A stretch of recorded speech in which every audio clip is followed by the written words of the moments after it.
For my wrestling review ones today, I'm going to review another wrestler. As you know, I'm doing independent reviews of wrestling because I'm quite a fan. I've been going on the independent scene. Again, I've done recommendation videos for people where they could take like family events, family ones for wrestling, or 18 plus events for those who are into a bit more gruesome, want a bit of sexuality and stuff. But going on, I'm going to review another wrestler, Jack Johnson, Salford. I'm quite a big fan of his. I think his in-ring ability is very, very good. He's about 5'7", if that might even be shorter. Definitely a light heavyweight, but he somehow managed to make you take him as a serious heel, and this is why I'm a big fan of his, because he's nowhere near the biggest guy. He's, you know, probably not the most intimidating to look at, but he plays a very good, nasty, dirty heel, and it's believable that the best way of saying it is, and I should have covered this in the beginning, like I say, with all my reviews, none of it is personal. So if I say this guy isn't a good wrestler, I don't rate him, or I don't think he's that good at that. This is just my beliefs from watching them. It's not a personal thing, but moving on from that. I think the best way to describe Jack is like a little shit.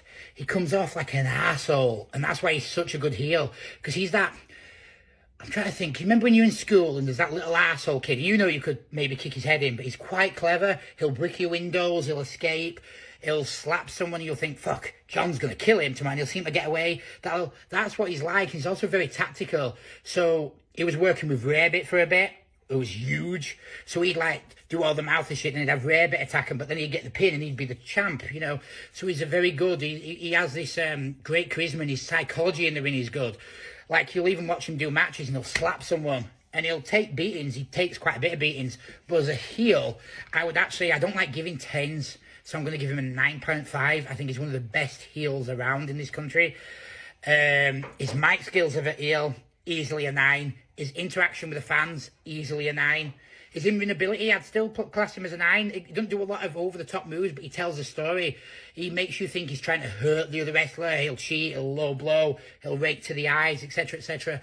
He's a very good story to it, and he knows what he is as well. He doesn't try and shoulder barge guys who are 6'4" and 300 pounds down. He cheats, he's dirty, he works in the body parts. He's a very, very good wrestler.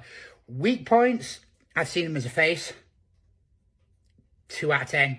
It was an horrendous face. It just did not work for him. I saw him, it was at GTM, I saw him as a face, and he was like, yeah, guys, come on and cheer for me. And it was such, it just felt like he didn't even enjoy it. It was like a bad acting. But as a heel, 10 out of 10. Could he pull off a face? He probably could. I think he could pull off a face like a DX type of face, a Shawn Michaels type face, where he's an arsehole, but you like him. But the face run that the GTM gave him was downright horrendous. Whoever came up with that idea, you can just see Jack, and if you've watched him 3 or 4 times, it was just a poor way of portraying his character. But overall, I'd give him a 8.5 out of 10.